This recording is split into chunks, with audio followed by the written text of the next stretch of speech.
Union, Indian marble workers union, Indian marble workers union.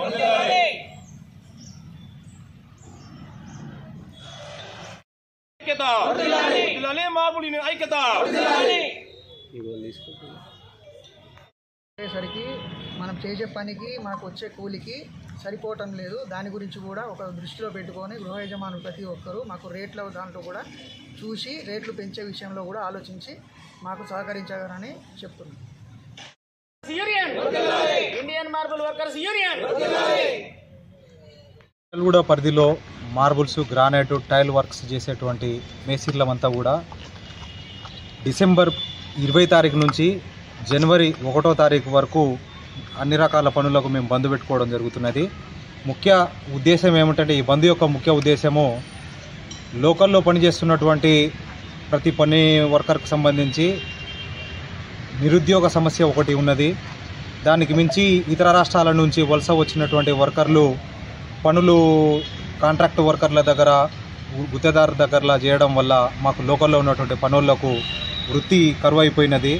లోకల్లో మేము అన్ని రకాల పనులకు సంబంధించి ఎక్స్పర్ట్స్ ఉన్నప్పటికీ కూడా బయట నుంచి వచ్చిన వాళ్ళు తక్కువలో చేస్తున్నారు లేదా పని తొందరగా చేస్తున్నారన్న ఆలోచనతో ఓనర్లు మొత్తం కూడా వాళ్ళకు సహకరించడం వల్ల పని నాణ్యత కోల్పోయి బిల్డింగ్స్ లీకేజ్ కావడం అనేటువంటిది, జాయింట్స్ సరిగా లేకపోవడము, వాటర్ సరిగా వెళ్తలేదనేటువంటి సమస్యలు, రకరకాల సమస్యలు లోకల్లో ఉన్నటువంటి మా మేస్త్రీల దగ్గరికి తీసుకురావడం వల్ల మేము వాటిని సరిచేస్తున్నాము. ఇవే కాకుండా లోకల్లో ప్రతి మేస్త్రి కూడా ఇక్కడ పనిచేస్తున్న క్రమంలో చాలా రకాలైనటువంటి ఇబ్బందులను అనుభవిస్తున్నాం మేము.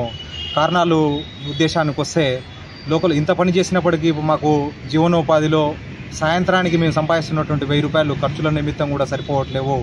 ఈరోజు అన్ని రకాలైనటువంటి వస్తువుల యొక్క ధరలు పెరుగుదల కావడం వల్ల మాకు ఈ రేటు అనేటువంటిది గిట్టుబాటు కావట్లేదు. కాబట్టి మేము ఈ ఉద్దేశ ప్రకారంగా ఈ ధర్నాను ఏర్పాటు చేసుకొని ఈ బంద్ కార్యక్రమంలో రేట్లను డెవలప్మెంట్ చేసుకోవడం కోసం మా వంతుగా మేము కృషి చేస్తున్నాం. కాబట్టి గృహ యజమానులైనా, బిల్డర్స్ అయినా, కాంట్రాక్టుదారులైనా అందరూ కూడా మా ఈ యొక్క బంద్కు సహకరించాలని మేము కోరుకుంటున్నాము. అదేవిధంగా మేము ఈ మార్కెట్లో ఎన్నో సంవత్సరాలుగా ఇక్కడ స్థిరపడి పనులు చేసుకుంటున్నప్పటికీ కూడా మాకు ఏ రకమైనటువంటి సహకారం లేక, ప్రభుత్వం నుంచి సహకారం లేక, మాకు ఏ రకమైనటువంటి నిధుల కేటాయింపు లేకపోవడం వల్ల మేము ఎన్నో రకాలైనటువంటి ఇబ్బందులను పడుతున్నాము.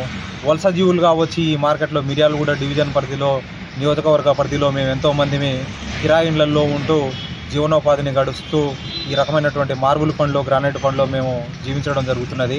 ఈ ప్రభుత్వాలు కూడా మాపై కాస్త చొరవ తీసుకొని మా యూనియన్కు కొంత నిధిని కేటాయించడం లేదా జాగాలు ఇప్పించడం, లేదా మేము పనులు చేస్తున్నటువంటి వర్కర్లకు సంబంధించి ఎవరైతే ఇక్కడ ఇల్లు లేకుండా ఉన్నారో వాళ్ళకు కూడా కొంత గవర్నమెంట్ ప్రభుత్వం నుంచి మాకు కొంత సహకారాన్ని అందించి వారికి కూడా సొంత ఇల్లులు ఏర్పాటు చేయడం కూడా మేము ప్రభుత్వాన్ని కోరుతున్నాము. ఈ రకమైనటువంటి బయట వర్కర్ల వల్ల వచ్చేటువంటి సమస్యలు, దొంగతనాలు కానీ, చోరీలు కానీ, ఇట్లాంటివి గంజాయి, మత్తు పదార్థాలు, మాదక ద్రవ్యాలకు సంబంధించి చాలా కార్యక్రమాలు జరుగుతున్నాయి. కాబట్టి ప్రభుత్వం కూడా మా వంతుగా లోకల్లో ఉన్న స్థానికులకు పని కల్పించే విధంగా, బయట వారిని కొద్దిగా కట్టడి చేసి మా వంతు మాకు ఇక్కడ పని లభించే విధంగా ప్రభుత్వం చొరవ తీసుకోవాల్సిందిగా ఈ కార్యక్రమంలో కోరుతున్నాము. ఉన్నటువంటి మినిస్టర్లు వారంతా కూడా మాకు సహకరించవలసిందిగా ఈ సభాముఖంగా అందరికీ చేతులు జోడించి ప్రార్థిస్తున్నాం.